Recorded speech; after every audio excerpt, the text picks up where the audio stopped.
वंदे पुरुषोत्तमम। परम प्रेममय श्री श्री ठाकुर जी की वाणी। आलोचना प्रसंग प्रथम खंड से एकांश। आज भी बांध के किनारे तासू में सुबह की बैठक में अनेक तरह के आलोचनाएं हुई। प्रफुल्ल इष्टभृति कुछ दिनों तक करने से ही तो वह सहज हो जाती है। अधिक प्रचेष्टा करना नहीं पड़ता है। क्या उससे हम लोगों की उन्नति होती है? श्री श्री ठाकुर सहज होने पर भी एक अद्भुत शक्ति रह जाती है एवं हर कार्य में ही उसकी सहायता मिलती है। उसकी प्रवृत्तियां भी धीरे धीरे सुविन्यस्त हो उठती है। उसका एक सूत्र निबद्ध समाहार होता रहता है, इसलिए बोध भी उसी प्रकार प्रस्फुटित होता है। इसके अलावा भी वह सिर्फ भाव विलासी नहीं होता है, उसकी चिंता और कर्म में संगति रहती है। इस तरह जीवन में उसके लिए सफलता का पथ खुल जाता है। नित्य इष्टभोग का नैवेद्य निवेदन करने आत्म प्रसाद प्राप्त किया जा सकता है।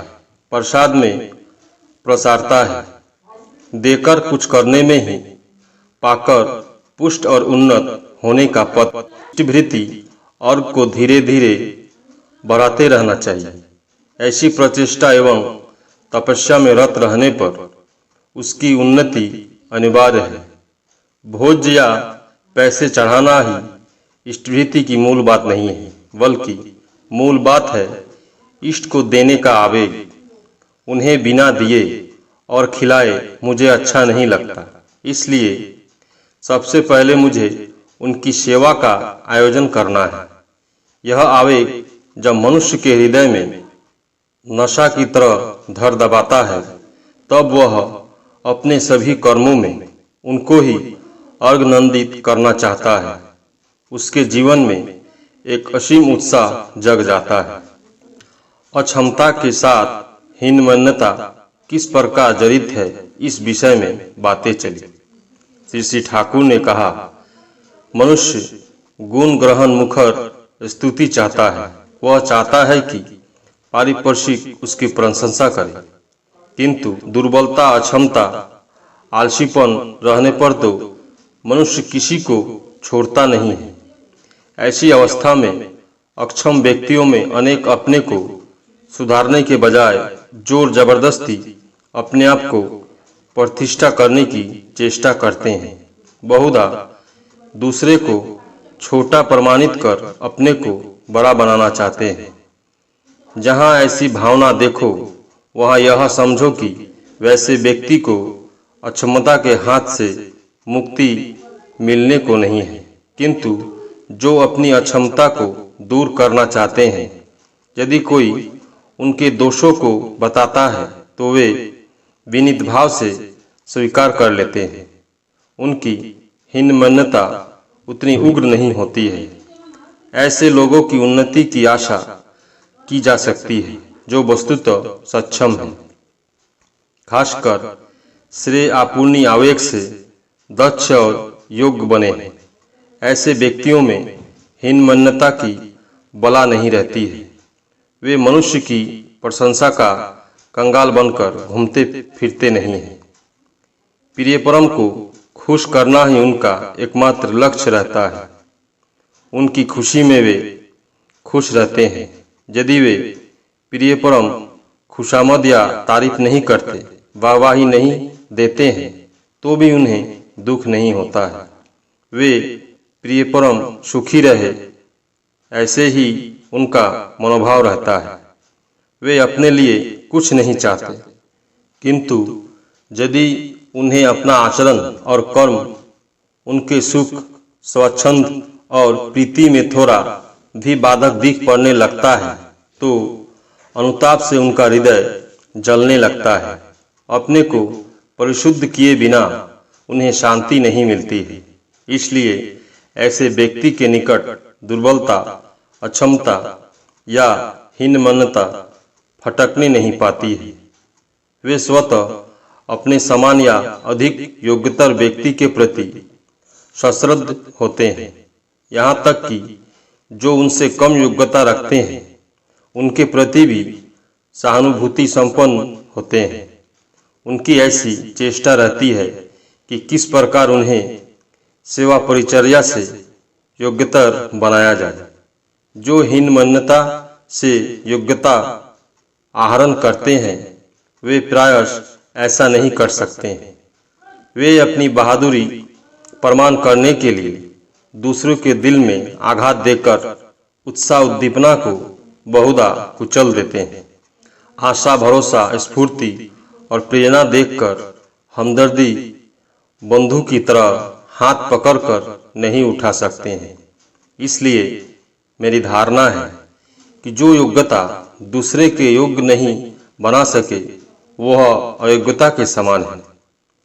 पर यह भी सत्य है कि मनुष्य की श्रद्धा, इच्छा और चेष्टा नहीं रहने पर बाहर से कोई उसके लिए कुछ नहीं कर सकता है। इस तरह से कितने प्रश्न होते रहे।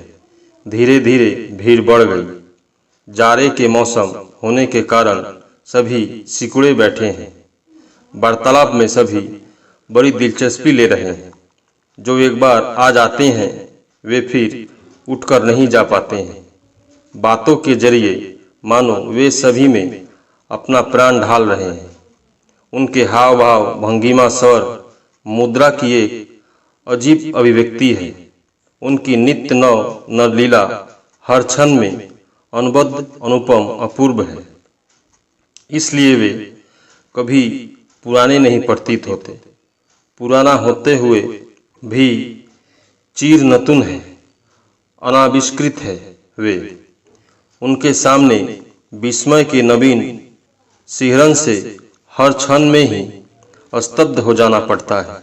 उनके निकट में जो सुख है मानो वह पहाड़ पर चढ़ने के जैसा सुख है। उसमें कलेश है, तपस्या है, बोधि के राज्य में धीरे धीरे आगे बढ़ जाने का आनंद है और है बृहत्तर पारिपार्श्विक के लिए दायित्व ग्रहण का आनंद। दुख आतुर, अनाथ, प्रयोजन प्रीत, कर्मागत उनके निकट जुटते हैं। एक दूसरे के द्वारा एक दूसरे की सेवा कराते हैं।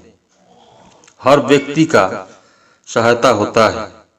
जिसे जितनी योग्यता है वह उसके बल पर पारिपार्श्विक की सहायता प्राप्त कर बहुत कुछ कर सकता है। इस प्रकार दुर्बल शक्तिमान होता है। स्वार्थान व्यक्ति प्रेमिक और सेवा बुद्धि संपन्न होता है। अनियंत्रित बुरे विचार वाले व्यक्ति भी सुनियंत्रित और समाज के लिए लाभदायक होते हैं। समाज शक्ति असीम उन्नति के पथ पर बढ़ती है। शरद्दा ने प्रश्न किया, सभी अवतार क्या समान होते हैं? शक्ति का तारतम्य तो रहता ही है, सबों में सभी दिशा तो देखे नहीं जाते। श्री ठाकुर, सभी पूर्ण है, सभी बलिष्ठ है। बड़ा शब्द में परिपूर्ण का भाव है। जब जैसा प्रयोजन होता है उस समय युग प्रयोजन की परिपूर्ति के लिए वैसा आविर्भाव होता है। युग युग में वही एक व्यक्ति आते हैं।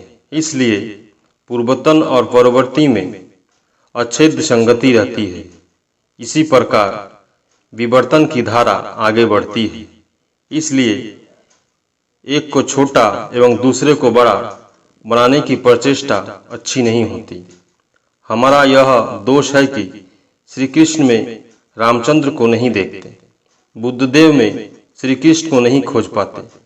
यदि वर्तमान में पूर्वतन को ढूंढने की हमारी बुद्धि रहे तो उनमें ही हम हर पूर्वतन को पा सकते हैं एवं उनको अपना केंद्र बनाकर सारे मानव समाज का हर व्यक्ति अपने अपने वैशिष्ट में अक्षुण्ण रहकर ऐक्यबद्ध हो सकता है, ऐक्यबद्ध होकर ऊपर उठ सकता है।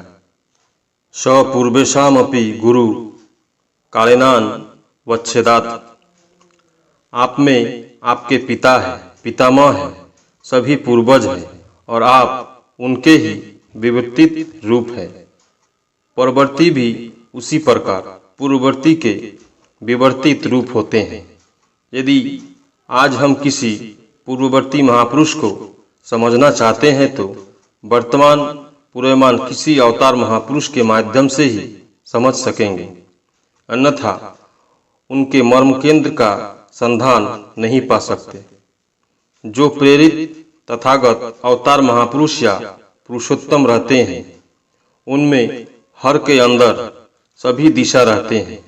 जब विषय का प्रयोजन होता है तभी इस बात का पता चलता है, अन्यथा प्रयोजनोपयोगी कतिपय दिशाएं प्रधान और सक्रिय देखे जाते हैं और दूसरे दिशा का भी बीच बीच में झलक देखा जाता है। अवतार महापुरुष के अलावा भी एक पावक पुरुष होते हैं जो विशेष विशेष ग्लानि को दूर करने के लिए आते हैं। उनमें सभी दिशाओं का वैसा सुसंहत सुसंपन्न समावेश देखा नहीं जाता, तो भी उन लोगों में पूर्ववर्तन के प्रति अनुज्ञता स्पष्ट रूप में रहता ही है। एक व्यक्ति ने तंबाकू भरते समय दियाशलाई की लगातार 4 काठियां खर्च की। श्री ठाकुर की इस ओर दृष्टि पड़ी और उन्होंने कह दिया, यह देखकर समझा जाता है कि तुम कितना मितव्ययी हो। छोटी छोटी बातों को ठीक कर लो तो बड़ी बातों में तुम्हें कोई रोक नहीं सकता। श्रद्धा ने इस बार प्रश्न किया, मीराबाई के जीवन में हम यह पाते हैं कि उनके जो इष्ट थे वे स्वामी के इष्ट नहीं थे।